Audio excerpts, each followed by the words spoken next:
VPN деген не? Офиста VPN қосу.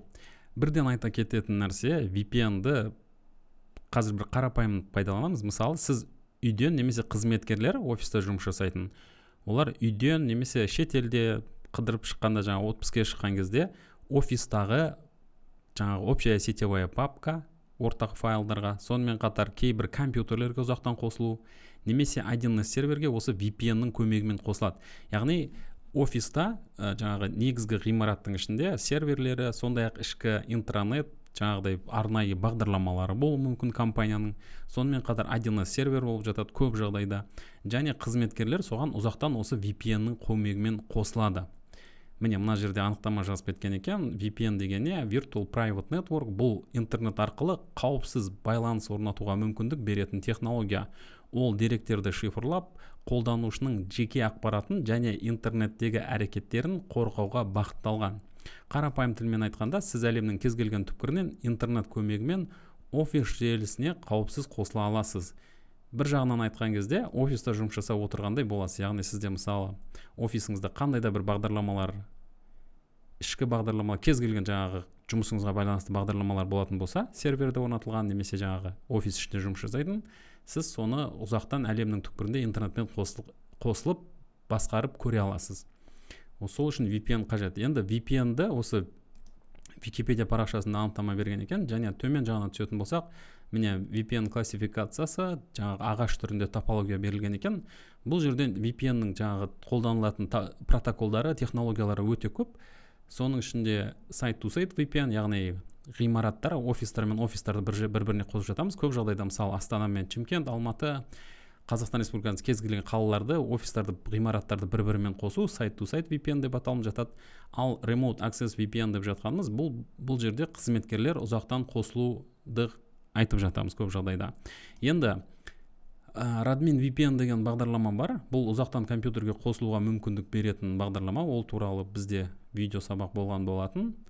Бұл да осы құрылғы арқылы жұмыс жасайтын VPN-дерге ұқсайды, бірақ біз бүгінгі сабақта нақты осы құрылғыларды қарастырамыз. Соның ішінде Kinetic Giga Mesh AX3000, Mikrotik, одан кейін Aruba, Fortinet, Cisco құрылғыларын қарастырайық.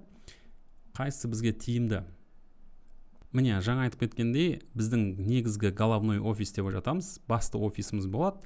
Солған интернет арқылы жаңағы региональный офистар немесе ұзақтан қызметкерлер қосылады. Интернет арқылы қосылу, жалпы интернет деген бұл ең қауіпті аймақ екені түсінікті. Бұл жерде көптеген бот бағдарламалар жұмыс жасайды, боттар, сонымен қатар хакерлер бар. Енді интернетті ашық болып қалып қорғанылмаса, сет, желі, ішкі желі, үйдің желісі қорғалмаған болса, онда бірден кіріп бұзып кетуі, вирустардың, қауіпті бағдарламалардың кіріп кетуі мүмкін. Егер сізде офиста, бизнесте VPN не үшін қажет деген сұрақ туындайтын болса, VPN бұл қауіпсіздікті береді. Яғни компанияның ішкі жүйелеріне кіру кезінде деректерді сыртқы қауіптерден қорғайды. Көп жағдайда осы интернеттегі сыртқы жерлердегі қауіптерден. Мысалы, 1С серверге сырттан офистан тысқары жерден қосылуға мүмкіндік береді. Файлдық серверлерге, ортақ файлдарға, оны ағылшынша shared folder files деп айтып жатады. Сонымен қатар офистық арнайы бағдарламалар немесе сервистер болса, интернетте, ішкі желіде соны осы VPN көмегімен қосыламыз. Қашықтан жұмыс жасауға мүмкіндік береді. Қызметкерлер кез келген жерден кеңсе желісіне қауіпсіз қосыла алады. Мысалы, сіз офистағы компьютеріңізге айтайық, офиста сізде қозғалмайтын бір моноблок бар дейік, немесе дербес компьютер бар дейік, қозғалмайтын. Олай болса, соған үйден мысалы VPN-нің көмегімен өзіңіздің жұмыс жаңағы лаптоппен, ноутбукпен қосылуға осы VPN-мен мүмкіндік болады. Желіні басқару үшін біртұтас виртуалды жер арқылы филиалдар мен бөлімшелерді байланыстырады. Яғни филиалдар, бөлімшелер барлығы головной офисқа қосылады. Соның арқасында барлығы бір сетте болады. Жаңағыдай общая телефонная сеть болуы мүмкін, телефон болуы мүмкін, VoIP, жаңағыдай тегін телефон барлығында ішкі номерлер болады, бір-бірімен еркін байланысады. Сонымен қатар жаңа айтып кеткенде ішкі бағдарламалар. Сонымен қатар деректер құпиялығы VPN интернеттегі әрекеттер мен құжаттарды шифрлайды және қорғайды. Жаңа айтып кеткенде VPN-нің көмегімен осындай негізгі сервистерге қосылып жатамыз. VPN ұйымдастыру үшін не қажет болатын болса, VPN ұйымдастыру үшін ең алдымен сізге қажеті бұл жерде Public Static IP, яғни интернет сервис провайдерлер сізге бір қандай да бір жаңағы IP адресті береді. Оны алу қымбат емес қазіргі күнде. Ай сайын 2000 теңге мен 5000 теңгенің арасында болып жатады жаңағы провайдерлердің ұсынысы бойынша. Себебі қашықтағы қолданушылар немесе филиалдар сіздің желіге тұрақты мекен-жай арқылы қосыла алу керек, яғни құрылғылар немесе VPN клиент программамен қосылғанның өзінде осы IP адрес тереміз. Сонымен қатар VPN қызметін қолдайтын маршрутизатор немесе қауіпсіздік құрылғысы керек. Соның ішінде VPN-ге арналған құрылғыларды салыстыратын болсақ, міне қараңыздар, қолдануға өте оңай, бірақ бағасы кішкене қымбаттау үйдегі Wi-Fi роутерлерге ұқсайтын қарапайым бір құрылғы. Бұл Kinetic Gigamesh Wi-Fi AX3000 деп аталынатын мысалы мынандай Wi-Fi роутер. Бұны қараңыздар, мына жерде мен қазір сілтемесіне келейін. Бұл құралдың түрі кәдімгі Wi-Fi маршрутизаторы, оның бағасы 100 000 теңге көлемінде негізі. Бұл Wi-Fi стандарттарын қолдайды. Мысалы офиста бір 10-20 адамға дейін жұмыс жасайтын болса, онда бұл әбден жарап жатады. Және бұл жердегі VPN-ді настройка жасау өте қарапайым. Мына жерде жазылып кеткендей, артықшылығы қолдануға өте жеңіл. Ол жерде VPN-ді жасау өте оңай болады. Мен оны басқа видеода сабақта көрсетемін. Бұл үй және шағын офиске қолайлы. Заманауи Wi-Fi 6 жаңағы Wi-Fi таратады. Сымсыз жұмыс жасауға мүмкіндік береді. Сонымен қатар USB арқылы бұл жерде қосымша мүмкіндіктерге қосылу мүмкіндігі бар. Мысалы, төмен жағына түсетін болсаңыз, міне мына жерде Transcend деп аталынатын сыртқы қатқыл дискке қосылған жесткий диск. Бұл общая сетевая папка ретінде жұмыс жасап тұр. Әрине бұл ұсынылмайтын нұсқа, өте ұсынылмайды. Алайда бір офиста осылай жасауға тура келді. Себебі ол кісілер осы құрылғыларды сатып алған, сондықтан общая сетевая папканы осы жерде жасадық. Ал енді общая сетевая папканы негізінде Synology сияқты құрылғыда жасаған өте маңызды. Мысалы, мынандай бір құрылғыны сатып алатын болсаңыз, 100 000 теңге көлемінде, бұл өте керемет жұмыс жасайды. Мына жағдайда әрине бұл жерде бір ғана дискіні қолдайтын сияқты, алайда екі дискіні қолдайтын және RAID жасайтын болсаңыз, общая сетевая папкаларыңыз өте керемет жұмыс жасайтын болады. Әрине мына жерде қымбат түрлері де бар. Бұны енді әрине өте көп файлдар сақтайтын болсаңыз, ол да сізге пайдалы болуы мүмкін. Енді айтайын дегенім, бұл жерде Kinetic арқылы VPN жасау өте қарапайым. Яғни тез жұмыс жасайды, бір жағынан өте қауіпсіз, ол жерде барлығы графикалық түрде басқарылатын болады.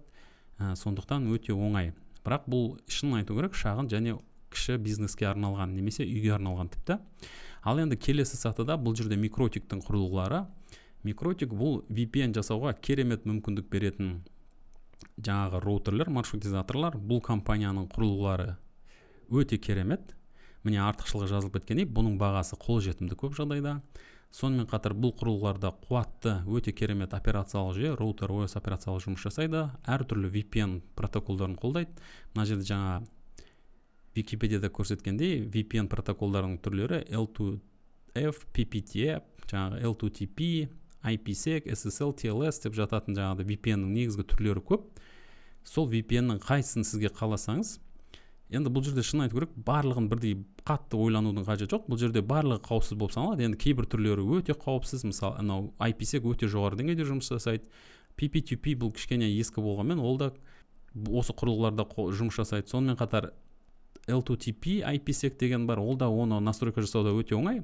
Яғни осындай VPN-нің бірнеше түрін қолдайды.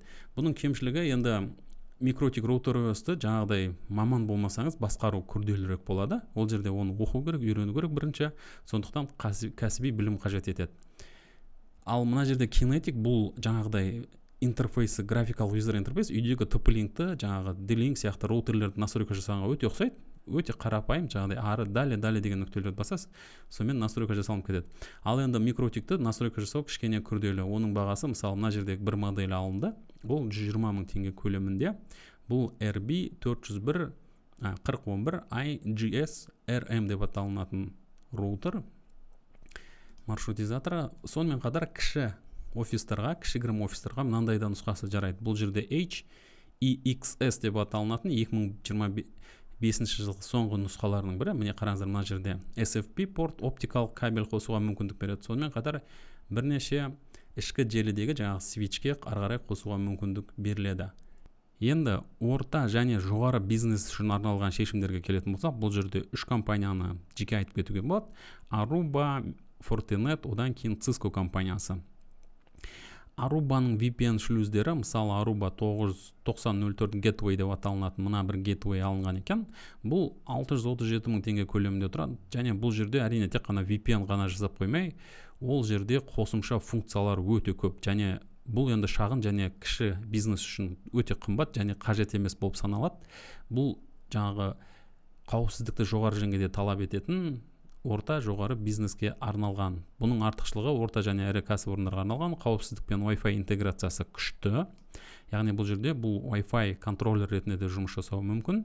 Сонымен қатар Zero Trust қолдауы, яғни қауіпсіздік ең жоғары деңгейде. Zero Trust ең соңғы шыққан вирустарды сол күні тауып, сол күні өшіріп тастауға десек болады. Кемшілігі бағасы жағынан өте қымбат. Бұл шағын және кіші офистарға артық болуы мүмкін.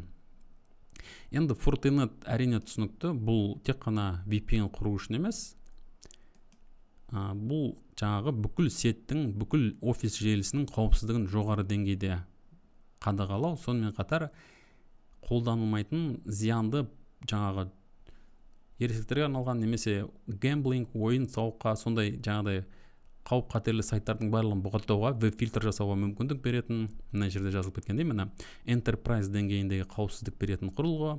Бұл жерде Intrusion Prevention System, сонымен қатар Intrusion Detection System, яғни желіден жасалынатын қауіптердің барлығын алдын ала табады, оны бірден жояды. Себебі бұл жерде бұлтқа қосылып тұрады интернетке. Сонымен ол жаңағы осы Fortinet компаниясының веб қауіпсіздігінің барлығын өзінің бойында жаңағыдай онлайн ұстап отырады. Бір жағынан байланыс арқылы сөйтіп интернеттен келетін қауіп қатерді алдын ала тауып, тез көріп, оларды ішкі желіге жібермейді.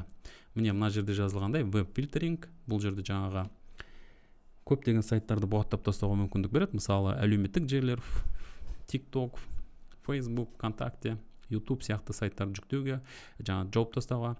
Бұның қолдайтын VPN-дері негізінен бірнеше, бірақ соның ішінде SSL VPN-ді қолдайды депті. Кемшілігі бұл жерде настройка жасау, әрине бұл жерде бірден алып орнатып жібере алмайсыз, онда әрине кішкене үйреніп оқу керек. Сонымен қатар Fortinetтердің лицензиясы жыл сайын бұл өте қымбат болып саналады. Мысалы, мына құрылғының алғашқы бағасы 2 миллион теңге көлемінде болатын болса, оның жаңағы веб-фильтр, басқа да қауіпсіздік барлығын сатып алатын болсаңыз, тағы да бір 1 миллион теңге көлемінде болады. Шын айту керек, лицензиясы және ол жыл сайын, сондықтан ол қымбат. Енді Cisco бұл желі саласындағы көшбасшы құрылғылардың түсінікті. Бұл жерде оның артықшылығы әрине бұл сенімділік. Cisco компаниясының құрылғылары өте керемет бірнеше жылдар жұмыс жасап жатады.